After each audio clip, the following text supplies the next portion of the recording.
Du Trizac. L'original. Radio. Du Trizac. Votre plaisir coupable. Cube Radio. Chemise à carreaux, journée de chemise à carreaux. J'ai décidé de remettre mes chemises à carreaux. Il fait fret, à flanelle, je suis vieux, j'ai besoin de chaleur. C'est chemise à carreaux. Mercredi 29 novembre 2023. J'espère que vous allez bien. Vers midi, on va revenir sur la COP 28 à Dubaï, où il fait chaud, où Mme Picard n'a pas pu se faire bronzer de la FTQ, et où on fait des deals entre patrons de pétrolières, pas pour sauver la planète, pour s'entendre comment on peut vendre du pétrole et du gaz.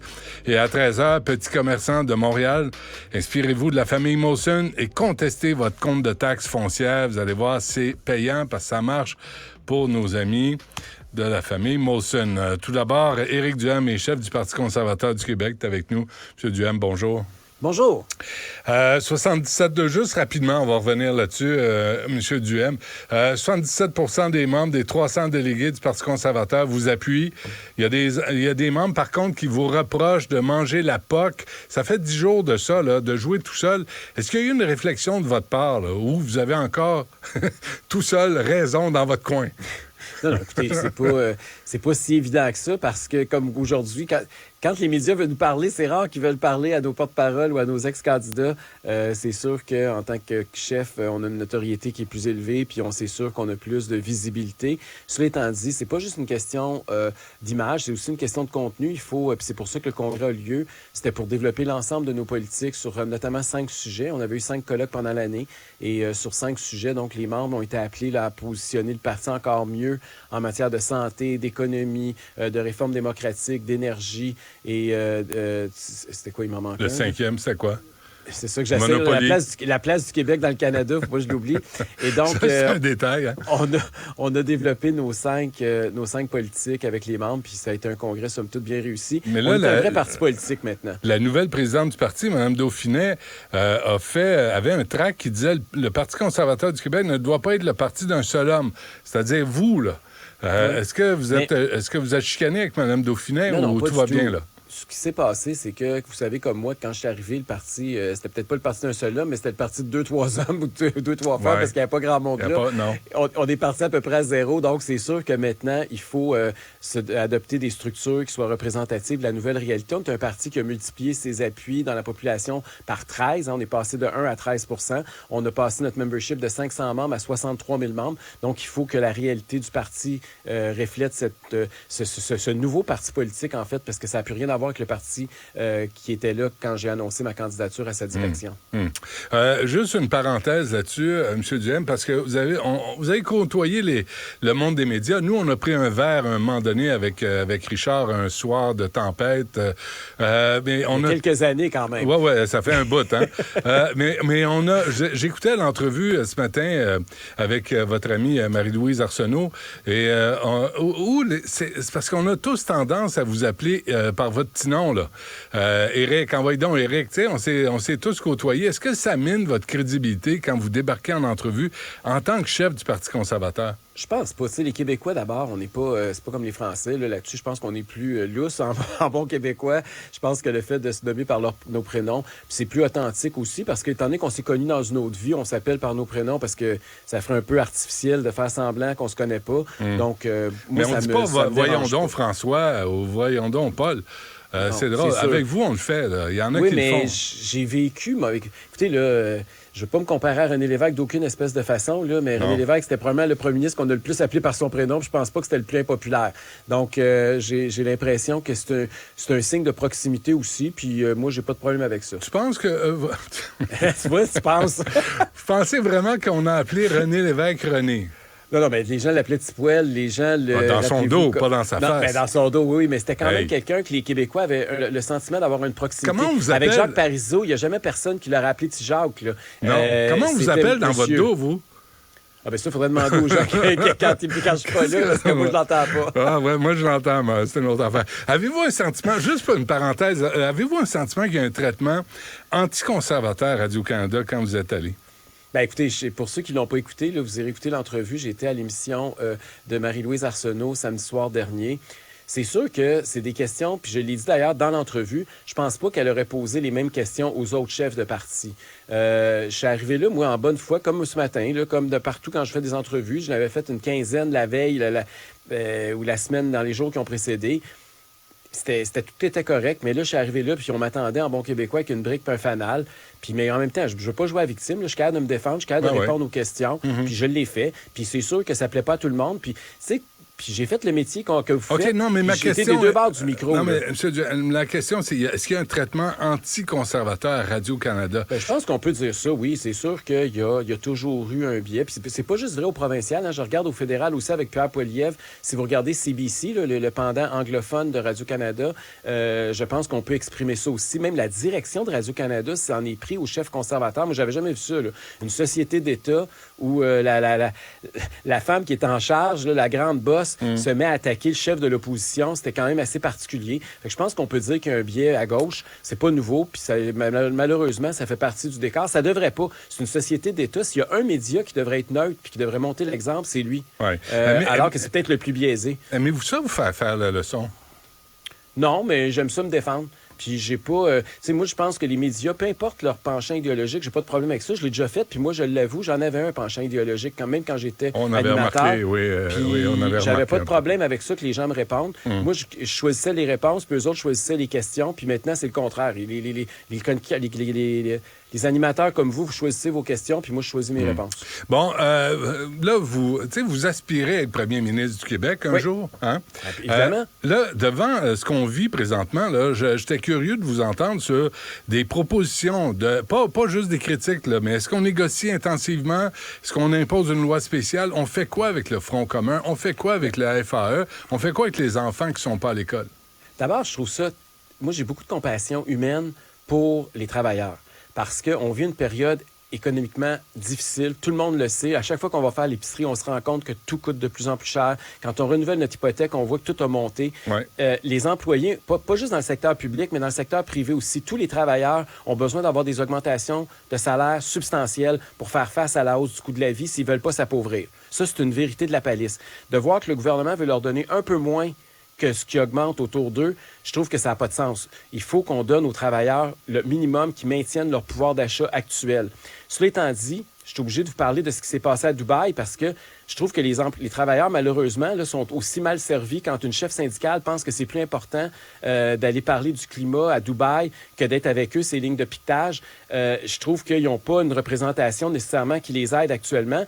Puis ceux et celles pour qui ils devraient se battre, là, c'est ces travailleurs-là. Puis je trouve qu'ils n'ont personne pour les défendre. Le gouvernement ne les défend pas, puis leur syndicat, il a l'air d'avoir d'autres priorités. Et sa délégation, Mme Picard oui, et M. Bolduc. Non, ils sont une gang à aller là. D'ailleurs, ils sont combien? Là? J'ai lu qu'il y avait 8 divisions, mais il y en a combien dans chaque division? Il y en a-tu 2, 3 ou c'est juste un? Non, on ne sait pas. Mais j'avais une question prévue pour plus tard. Je vous la pose tout de suite. Là. Est-ce qu'il serait temps d'avoir un chien de garde? Parce que là, vous parlez de la FTQ qui va à Dubaï. Où il n'y a pas d'affaire là. On a vu Mme comment elle s'appelle? Rumina Velchi, qui est du Conseil de sécurité de l'énergie nucléaire, qui a coûté une fortune. On a vu l'Office de consultation publique à Montréal. Ils sont où les chiens de garde là, pour les contribuables? C'est une très bonne question. Puis hier, là, j'entendais justement un journaliste chez vous, le Québécois, qui posait la question à Mme Picard, puis elle répond « Ah, mais c'est pas grave, je vais pouvoir continuer à suivre les négociations puis à travailler à distance sur Teams la nuit à partir de Dubaï. » Mais elle peut pas suivre la conférence de la COP la nuit. Qu'est-ce qui se passe à Dubaï, puis être avec ses travailleurs quand ils sont en train de négocier leurs conditions de travail. Ces gens-là, là, ils payent des cotisations à toutes les semaines, à toutes les payes, puis ils sont supposés d'avoir quelqu'un qui les représente pour améliorer leurs conditions de travail, pas pour faire dans l'idéologie à Dubaï, dans un pays où il n'y a même pas de syndicat, puis où le droit de grève est illégal. C'est quand même bizarre. Puis dans un pays, vous l'avez dit tantôt, un des principaux pays exportateurs de pétrole. C'est le monde à l'envers. Est-ce que c'est un manque de jugement de la part de Mme Picard? Est-ce qu'elle devrait démissionner? Bien ça, je pense que c'est aux membres à décider s'ils veulent qu'elle continue à les représenter ou non. Mais ce que je trouve, c'est qu'elle est en train de miner les négociations en cours pour ses travailleurs. Elle nuit à ses travailleurs présentement, puis elle va devenir une distraction plutôt qu'être quelqu'un qui les aide.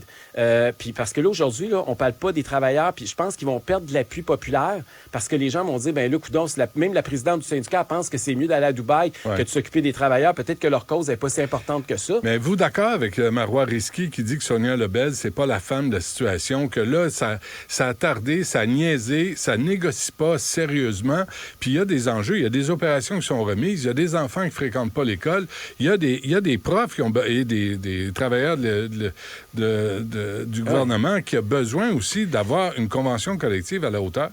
Monsieur Dutrisac, ce qui est triste présentement, là, c'est qu'effectivement, la population est prise en otage. Il y a des parents qui nous écoutent, que ça fait des jours que leurs enfants ils sont pognés pour les promener chez grand-maman ou pas pouvoir travailler. C'est la même chose avec des chirurgies ou des interventions médicales non urgentes qui sont retardées. C'est la même chose pour un paquet de services publics qui vont être retardés à cause de la grève qui s'en vient. Et c'est très triste que c'est la population qui est prise en otage. Mais êtes-vous d'accord avec Mme Risky? Oui, je suis d'accord que ça ne marche pas, qu'au gouvernement, il faut que la négociation accélère. Parce que, pensez-y, là, ce qui est en train de se produire, là, c'est pas compliqué, c'est que les journées où ils sont en grève, pendant ce temps-là, le gouvernement économise l'argent. Ah ouais. Puis les hausses de salaire qu'ils vont avoir à la fin, là, ça va équivaloir l'argent qu'ils ont perdu. Fait qu'ils sont présentement gratis à être sur le perron puis à dehors en train de manifester, à pas recevoir de salaire avant Noël, puis là, ils vont se ramasser qu'ils vont avoir un plus gros salaire, donc payer plus de cotisations syndicales au bout de la ligne, mais le travailleur, il en restera pas plus dans son portefeuille. Qu'est-ce qu'on fait? Là, il y a un conciliateur, puis il prend pas la parole. Moi, j'aimerais ça qu'il sorte dans les médias pour dire il y a des gens de mauvaise foi autour de la table, il faut les remplacer, puis il faut que ça avance. Faut que ça avance. Puis la preuve que ça avance pas tellement que la présidente de la FTQ pensait que c'était plus important d'aller à Dubaï. C'est la preuve qu'il y a absolument rien qui se passe aux tables de négociation à l'heure actuelle. Là. Et vous avez raison, il faut que ça prenne des résultats. Puis là, présentement, ça brette, il y a absolument rien qui se passe. On a l'impression que tout le monde souhaite la grève pour que le gouvernement engrange l'argent puis pour que les syndicats aient une raison d'être. 2-3 affaires avant qu'on se quitte, Éric Duhem. D'abord, est-ce que vous avez tenté de recruter M. Provençal, M. Girard, même Mme Tardif, là, dans cette histoire des Kings de Los Angeles? Écoutez, j'ai fait un appel à tous, puis je sais qu'il y a eu des gens qui leur ont parlé aussi. Je leur ai pas parlé directement, mais ce que je peux vous dire, c'est que j'ai dit que si c'était contre leurs valeurs, mais il y avait un parti qui partageait leurs valeurs. On était le premier parti à sortir contre les subventions, notamment aux Kings de Los Angeles, le 7 millions là, pour les partis hors concours à Québec. Et j'ai été déçu de voir que les députés de la CAQ, j'en connais plusieurs qui n'étaient pas d'accord avec cette décision, ils ont voté contre leurs valeurs. Je pense que ça honore pas la profession d'élus puis de politiciens quand on voit ça. Ça rend la population encore plus cynique. Puis c'est triste parce que c'est pas le message qu'on devrait envoyer, surtout pas à l'heure actuelle. Puis ça revient un peu à ce qu'on vient de discuter avec la FTQ, ça revient un peu à ce que vous avez dit tantôt avec l'Office là, des consultations publiques de Montréal. On a l'impression présentement que les élus n'ont pas de jugement. Ils dilapident l'argent d'un côté, mais ils n'ont pas une scène pour les travailleurs puis les familles qui sont prêtes de payer leur épicerie. Il y a comme une déconnexion totale de nos élites politiques à l'heure actuelle. Puis ça m'inquiète beaucoup. Ouais, je suis pas du Parti conservateur, mais oubliez pas, je veux pas vous donner mais oubliez pas le 3,5 milliards en cartes cadeaux en 2022 offert au peuple québécois qui n'a rien changé à la donne, qui a pas permis les gens à survivre à l'inflation. Bien, il a amélioré peut-être les scores de la CAQ dans quelques comtés. Tu sais, aujourd'hui, on regarde ça avec le recul, puis on se demande, le cadeau, il était-tu pour que la CAQ fasse élire plus de députés ou il était pour les gens pour faire face à la crise économique? C'est quoi la réponse? Je pense qu'on a de plus en plus la réponse. La réponse, c'est que ça a été très bon pour les élections de la CAQ, mais pour le portefeuille des familles du Québec, on voit aujourd'hui que c'était des peanuts par rapport à l'impact que l'inflation est en train d'avoir. Dernière affaire, Québec solidaire ne change pas d'avis, là, continue à acheter de la pub sur Meta. Vous n'avez acheté pendant la campagne, l'élection partielle dans Jean Talon. Est-ce que vous vous engagez à arrêter d'acheter de la pub sur Meta parce qu'il y a une crise des médias? Écoutez, d'accord, vous avez raison qu'il y a une crise des médias à l'heure actuelle. Nous, on a toujours été d'accord pour contrairement à Québec solidaire, c'est pour ça que Québec solidaire s'est ramassé dans le trou, puis pas nous. Nous autres, on a toujours eu la même ligne. Le problème, c'est pas d'acheter ou pas acheter de la pub sur Meta. Le problème, c'est comment on finance les médias à moyen et à long terme. Pas juste les médias publics en passant, parce que Radio-Canada, vous savez comme moi que eux, c'est pas quelques millions qui reçoivent des milliards. Là. Ouais. Et puis il y a tout le projet de loi 18 aussi, C-18 à Ottawa, toute la question du fait que les médias traditionnels sont maintenant bloqués, notamment sur Facebook. Oui, mais vous encouragez les gens à aller sur Meta. Vous encouragez les gens. Québec solidaire ne comprend pas ni du cul ni de la tête, puis vous non plus, de toute évidence. Vous engagez, vous achetez de la pub. Quel que soit le montant, vous amenez les gens sur Meta au lieu d'aller dans les médias traditionnels. Bien, moi, je pense pas que Meta, moi, je pense que c'est une alternative. Il y a des gens qui vont sur Meta, puis les gens ont le droit d'aller sur Meta. Mais c'est en train de nous tuer. Bien, en fait, attendez, là, c'est pas Meta qui vous tue, là. Ben oui, c'est X, le modèle. c'est Google, c'est Meta, c'est tout ça, là. C'est les réseaux sociaux qui sont en train de tuer les médias traditionnels. En tout respect, M. Dutrisac, là, si vous n'avez pas Oui, d'auditeurs, même si Meta n'existe pas, là, vous allez mourir de toute façon. Là. Je pense que le modèle d'affaires doit être revu. Il y a un problème. Il y a une nouvelle génération qui ne s'informe plus par les médias traditionnels, puis ça prend un débat sur la place publique. Si on continue à financer artificiellement les médias traditionnels, c'est une génération au complet qu'on est en train de discriminer. Donc, on arrête les subventions aux médias traditionnels, on les laisse crever, puis on se fait informer par Zuckerberg puis la gang de crapules aux États-Unis. C'est ça que vous souhaitez? Il faut revoir le modèle d'affaires, c'est sûr. Il faut qu'on revoie aussi le financement des médias publics par rapport aux médias privés. Comme vous savez mieux que moi, M. Dutrisac, vous êtes victime d'une concurrence... Non, mais oui, mais votre média est victime d'une concurrence déloyale. On ne peut pas donner 1 milliard à un média puis pas en donner à l'autre. Puis après ça, penser que vous allez avoir le même auditoire. Il y a plusieurs questions qui se posent sur l'avenir des médias. C'est pas une question d'auditeur, là. Ça va bien ici, là. C'est une question de publicité, c'est une question de revenus, c'est une question de payer les gens pour travailler dans les médias. Vous le savez, au salaire que vous avez fait à Cogeco. Vous le savez mieux que moi. Il y avait de l'argent à faire à la radio dans le temps, ça je peux vous le confirmer. Je suis pas sûr que les salaires sont aussi généreux qu'à l'époque où j'avais mon micro, mais je pense que on s'en parlera de ça. Je ne sais pas. On pourra comparer nos revenus de l'époque par rapport à ceux d'aujourd'hui, si vous voulez. Mais dites-vous, là, en conclusion, que s'il n'y avait pas eu 1,3 milliard pour financer Radio-Canada et CBC, vous n'auriez pas eu cette excellente entrevue avec Marie-Louise Arsenault. Ça valait plus que ça. Ça valait plus que ça. Ah, parfait. Éric Duhem... je vais vous donner un scoop par rapport à ça. Il y a à peu près 1000 conservateurs qui ont renouvelé ou qui ont adhéré au parti à la suite de cette entrevue-là. Il y a eu du bon, ça n'a pas... Je suis pas allé là pour rien. Mais 1000 sur 40 000, c'est pas beaucoup. Ben non, mais c'est déjà un bon départ. Écoutez, on n'a pas fait d'appel, puis il y en a 1000 qui a décidé d'y aller. Ça a servi à craquer les conservateurs. Il y a eu un effet boomerang. Ben, coudonc. J'ai pas perdu mon samedi soir pour rien. C'est bon. Éric Duhem, du Parti conservateur du Québec. Merci. À la prochaine. Toujours un plaisir. À bientôt.